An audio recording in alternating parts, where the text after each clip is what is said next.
कल्पना करा, वर्षातील अशी रात्र ज्या रात्री संपूर्ण विश्वातील ऊर्जा एक वेगळ्या स्तरावर पोहोचते, ज्या रात्री एक साधा मंत्र तुमच्या आयुष्याचा प्रवाह बदलू शकतो आणि ज्या रात्री जागरण केल्याने मन, शरीर आणि आत्मा एक नवीन उंचीवर जाऊ शकतो. ही साधी रात्र नाही, ही आहे महाशिवरात्री. भगवान शिव यांना समर्पित असलेली ही रात्र फाल्गुन महिन्यातील कृष्ण पक्षातील चतुर्दशीला येते आणि हिंदू संस्कृतीतला अत्यंत पवित्र मानली जाते. नमस्कार, मी तेजस्विनी. तुम्ही पाहतात अनफिल्टर्ड महाराष्ट्र ऑफिशियल. पुराणानुसार या दिवशी शिव आणि देवी पार्वती यांचा विवाह झाला.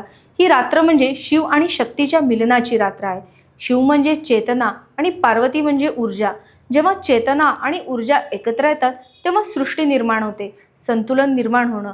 म्हणून शिवरात्री ही केवळ सण नाही, तर सृष्टीच्या संतुलनाचं प्रतीक आहे.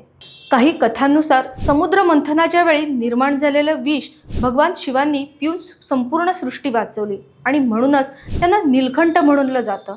ही रात्र त्याग, धैर्य आणि संरक्षणाची आठवण करून देते. आता प्रश्न पडतो की या रात्री विश्वात काही बदल होतात का?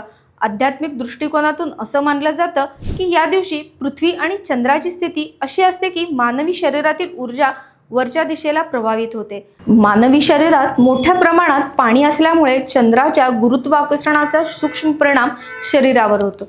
त्यामुळे ध्यान, मंत्रजाप आणि साधना या दिवशी अधिक प्रभावी ठरतात. ही रात्र म्हणजे ऊर्जा जागृतीची रात्र मानली जाते. म्हणूनच अनेक साधू संत आणि योगी या दिवशी रात्रभर ध्यान करतात. महाशिवरात्री साजरी करण्यामागे एक सखोल प्रक्रिया आहे. उपवास केला जातो, पण तो फक्त अन्नत्याग नसतो, तो मन आणि विचार शुद्ध करण्याचा प्रयत्न असतो. शिवलिंगावर पाणी, दूध, मध, दही आणि बेलपत्र अर्पण केलं जातं. प्रत्येक अर्पणामागे एक अर्थ आहे. पाणी शुद्धतेचे प्रतीक, दूध पवित्रतेचे प्रतीक आणि बेलपत्र 3 गुणांचा समतोल दर्शवतं. ओम नमः शिवाय हा मंत्र जपला जातो. तो पंचतत्वाचं प्रतिनिधित्व करतो. पृथ्वी, जल, अग्नी, वायू आणि आकाश हा मंत्र मन स्थिर करण्यास मदत करतो. रात्र जागरण केलं जातं कारण ही रात्र अज्ञानाच्या अंधारातून ज्ञानाच्या प्रकाशाकडे जाण्याचं प्रतीक आहे. लोक इतक्या श्रद्धेने महाशिवरात्री का पाळतात? कारण त्याचा विश्वास आहे की या दिवशी केलेली प्रार्थना आणि साधना लवकर फळ देते. शिव हे भोळे आहेत, भावनेला महत्त्व देणारे आहेत.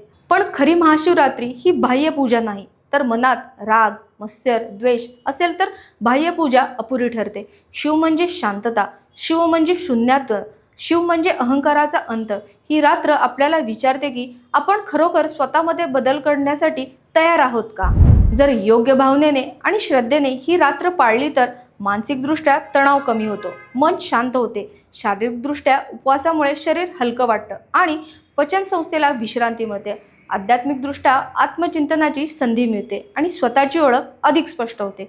ही रात्र आपल्याला आयुष्यातील नकारात्मक सवयी, विचार आणि अहंकार संपवण्याची संधी देते.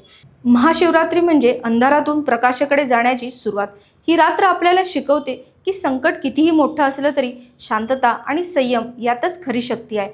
म्हणून या महाशिवरात्रीला फक्त उपवास किंवा पूजा न करता स्वतःच्या मनात डोकावून पहा. आपल्या खऱ्या आयुष्यातील अंधार संपवण्याचा निर्णय घ्या. कारण खरी महाशिवरात्री तेव्हाच घडते जेव्हा आपल्या आतल्या नकारात्मकतेचा अंत होतो आणि आपल्या अंतःकरणाला शिवत्व जागृत होते. हर हर महादेव. तुम्हाला हा व्हिडिओ माहितीपूर्वक वाटला असेल तर चॅनलला लाईक करा, शेअर करा आणि सबस्क्राईब करायला विसरू नका. धन्यवाद.